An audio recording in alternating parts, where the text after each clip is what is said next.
besarnya kalau kita ingin rising above the crowd. Kalau kita ingin kemudian dibandingkan ya dengan para agen asuransi yang lain, itu bisa rise, bisa tumbuh, bisa ada di posisi yang lebih tinggi.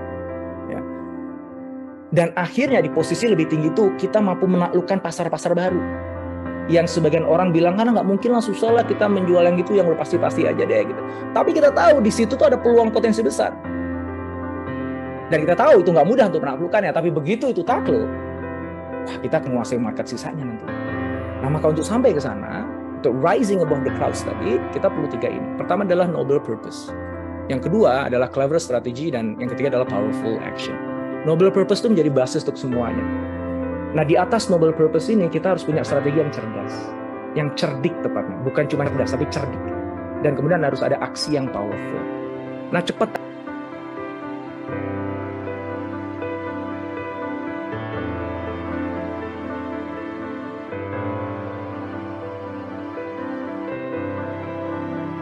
Menjual asuransi syariah, it's not just about gimana caranya aku bisa making money supaya aku nanti bisa nyicil mobil atau bayar cicilan rumahku gitu. Yes, itu pasti diperlukan, namanya manusia, kita perlu itu semuanya.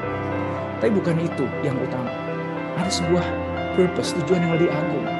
Kita, bagi teman-teman yang muslim, kita ingin bantu mereka supaya bersih rezekinya, supaya tenang hidupnya, supaya ketika nanti ini cair untuk ahli warisnya juga menerimanya dengan tenang hatinya.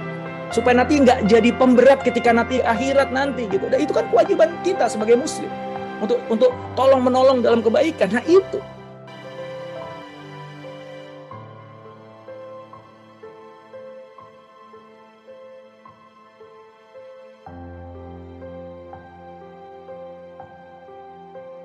Terakhir, powerful actions.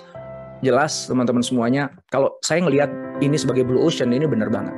Maka siapa yang bisa menguasai blue ocean itu pertama kali akan menikmati hari-hari nantinya. Dia nggak harus bersaing nanti dengan yang lain ketika akhirnya lautannya udah jadi merah. Karena dia udah menguasai marketnya duluan. Mereknya dia, namanya dia udah harum di situ duluan.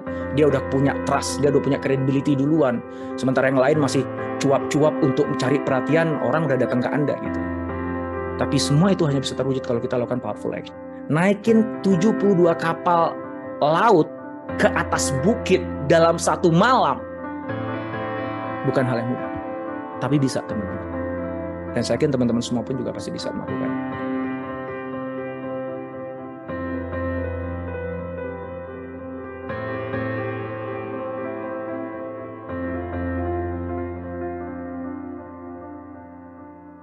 Pakai cara yang sama seperti yang dilakukan oleh kebanyakan orang untuk menaklukkan blue ocean ini.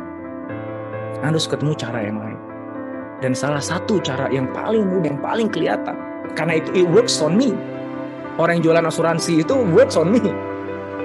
Adalah mereka masuk melalui apa yang saya yakini. Karena bagi umat muslim, kita tuh udah ada chip di dalam diri kita.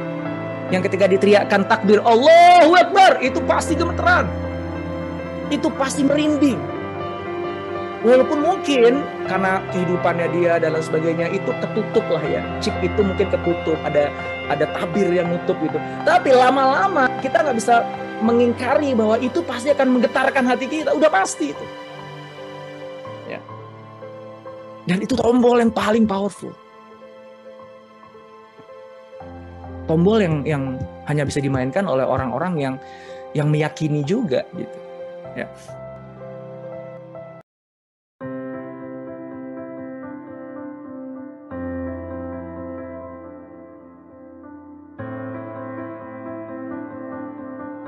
Lain ya, yang bisa jadi itu cocok dengan value-nya dia, tolong menolong dan lain sebagainya, tentu saja iya ya. Jadi saya nggak mengatakan bahwa orang yang nggak punya value kayak saya nggak bisa jadi nasabah syariah. Tadi udah disampaikan sebelumnya bahwa yang non muslim pun ya, yang tidak menjalankan kehidupannya pakai syariat Islam itu pun juga memilih syariah. Berarti kan ada value yang universal yang syariah itu bisa berikan. Fine, silakan itu mainkan. However, kalau saya nih ingin ngelihat ini sebagai lautan biru, kan judul acara kita ini kan Winning the Blue Ocean kan ya. Kalau kita ingin lihat ini sebagai lautan biru, kita harus ngelihat di aspek yang lautan biru yang mana sih? Orang-orang yang memang percaya akan menjalani kehidupannya atau bisnisnya menggunakan syariat Islam. Gitu. Karena bagi mereka itu udah tuntas gitu. Artinya saya nggak mau diyakinkan lagi untuk syariah. Saya tinggal milih mau pakai produk Indonesia atau pakai yang lain. Nah, udah gitu aja persaingannya. Jadi persaingannya itu lebih sempit ya persaingannya. Kita lebih tidak berdarah-darah, lebih biru persaingannya. Nah, itu yang dimaksud dengan blue ocean strategy. Dan fokus kita nanti begini kan. Kan tidak semua orang Islam kayak Mas Indra misalnya begitu kan. Yang memang udah komit harus pakai syariah gitu. Oke. Tapi sekarang mungkin belum. Tapi ke depannya kecenderungannya akan ke arah sana. Orang itu udah mulai bawel dengan kehalalan. Begitu duduk di resto, nggak ada logo halalnya, udah banyak pertanyaan dia.